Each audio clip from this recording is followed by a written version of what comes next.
Hello and welcome to another video with Joseph Manifesting. Today's video is going to be on why circumstances never matter. Regardless if there's a third party involved, there was a huge fight, they moved out of state, there's medical issues, they have mental challenges, there's drugs involved. Any of the above, none of them matter, and I will explain why. Before I go into today's video, please like, subscribe, share. My whole entire channel is about Neville and inner work development. I have many videos on this, so please check these out after this. If you are interested in one-on-one coaching, please shoot me an email. It is on my page description. Why circumstances never matter. I want to explain a fact to you of how creation ends up working. And this has been the truth for you no matter what it is that you've created. There is continuous inner conversations going on within you all day long from the moment that you wake up until you go to bed. Now, SP, you were most likely in an amazing marriage, hence why you wanted to be married to them, or you were in an amazing relationship, hence why it is that you're wanting to get them back. And you started having inner conversations that were unideal. And I'll show you an example. When I was manifesting my wife back the second time, what ended up happening to where I even needed to manifest her back is I was telling myself continuously she was distant, she doesn't love me, she doesn't care about me. This is looking really bad. This looked like a past relationship, etc. All these different things kept going through my internal world over and over and over again. Now, externally, objectively, people will look at this and go, everything was fine. She was busy. She was doing this, doing that, whatever it was.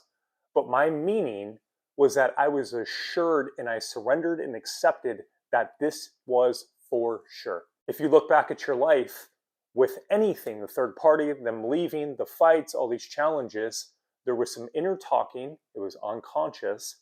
But there was inner talking and you were giving meaning to what your SP was doing. Then your SP had no choice by law but to show up reflecting back to you what you whispered in secret. This is of paramount importance. If you understand this, you have mastered manifesting. This is the same case with money. This is the same case with any relationship that you have. You have an inner dialogue with the individuals that you hang out with. When, for the people that you like, you will have an inner dialogue that's ideal. For the people that you don't like, you will have an inner dialogue that is unideal. And for the people that you don't like, I can almost assure you, they don't like you either. Here's the reason why. Everyone is a victim to our imagining. Yes, people have free will and they show up how they enjoy to in their life in other interactions. People have their own self-concept. However, how people show up in my life is based upon my self-concept. I have seen it thousands of times from my wife, from bosses, from people at gym, etc. It is a law that my inner conversations about them from the wish fulfilled always materialize. 3D wise, there is a past, a present, and a future. 4D wise, past, present, future is all now.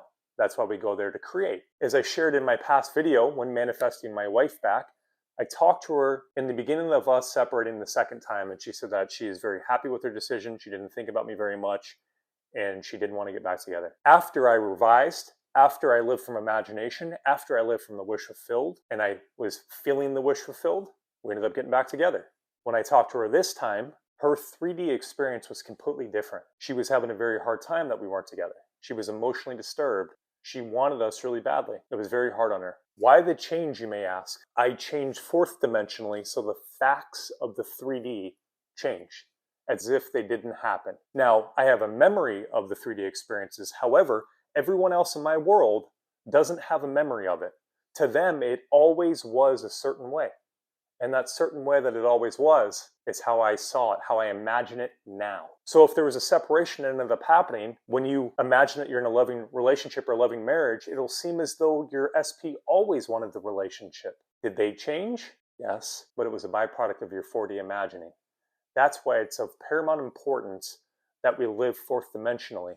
We must leave the 3D alone completely. You'll see this very often where people will get hot and cold behavior from their SP. The reason why is this. They'll live by imagination, they'll be in the wish fulfilled, they'll revise, they'll affirm, they'll do whatever it is that makes them feel as though they're now in a loving relationship. Then they go outside and they see some information, they give it the same information that they're used to giving it unconsciously and automatically, and then the SP that then impresses that person's subconscious, and then they get mixed impressions. They're in two different states of the wish fulfilled. One of SP showing up this way, One of SP loving them so much. So SP shows up in both manners. It is of paramount importance that you realize that you were the cause. Reverse any situation, reverse engineer any situation that you have ever seen someone show up on Ideal. I can assure you with 100% certainty, you were always the cause by your inner conversations. Guys, I want to take a moment. Please like and comment down below. I love hearing your guys' experiences. I love connecting with you guys and answering any questions that you have. If there's anything that you're loving, you have questions, please do leave it in the comment section. I appreciate it very much. Now that we understand that we are the cause by reverse engineering any experiences that we ever had, how do we think ideally? We do what we did always, except for consciously and for things that we love. When I'm explaining to you what my experience is with my iPhone that I have, I'll say it's a beautiful color. I love the shape of it. I love the camera quality. I love how fast it is. I love how much storage I can have on it. I love how it's a Pro Max, so it's a bigger version phone, which is nice. It fits my hands amazing. I love how it's lightweight. I love how it fits in my pocket.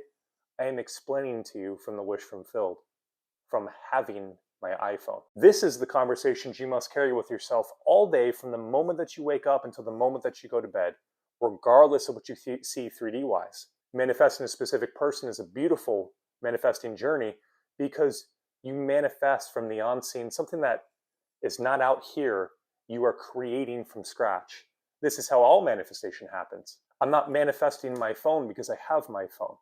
Anything you manifest, you do not see 3D-wise, so it's a beautiful practice. You must have inner conversation from the wish fulfilled all day long, or be in the wish fulfilled all day long from the moment that you wake up until you go to bed. This is of paramount importance. As Neville shares many times, and it's in the Bible, a double-minded man should not expect anything from God. The Father within you that is hearing what you say to yourself all day long and seeing what it is that you see in imagination is creating everything. That's why we must watch what we are saying continuously and stay true to the state. How do I know that if I'm in the state or not?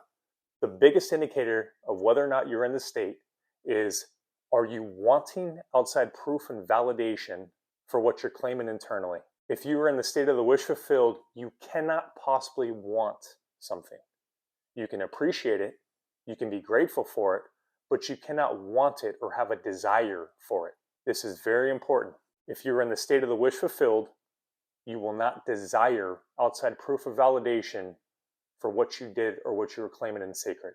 If you are wanting a relationship, if you are wanting to get them back, you are in a lack of a relationship and you will manifest the results of that. To recap everything, regardless of your circumstances, although they are unique to you and they are emotionally challenging to you, they are not unsalvageable. It is the exact same process for health issues with SP, huge fights with SP, third party with SP, divorce with SP, moving out of state with SP, anything that you can think of. It is all the same exact cause and all the same exact solution. You must now have inner conversations and think from the wish fulfilled. See the world from that perspective of having the most amazing marriage. You know that you are succeeding in having the most amazing marriage, the most amazing relationship, when you are no longer seeking or wanting proof or validation. Now, there is nothing wrong with missing your SP. That's a complete and utter different thing. There's nothing wrong with emotions. Emotions are part of the 3D experience. What I'm saying is a need, a overbearing sensation to want to experience your person. The best way to look at it like this is when you're hungry, you have this feeling of like hunger. You're wanting to eat food and you're thinking about eating food continuously. Once you satisfy that hunger, you no longer desire food. You feel full. Now, you may still enjoy food, you may still have your favorite foods, but you no longer have that thirst for it. That's the best way that I can describe the feeling of the wish fulfilled. You feel satisfied, you feel confident that it is so. I hope today's video was helpful. If you enjoyed it, please like, subscribe, comment. Again, I love interacting with you guys. Thank you so much for watching the video. Take care, guys.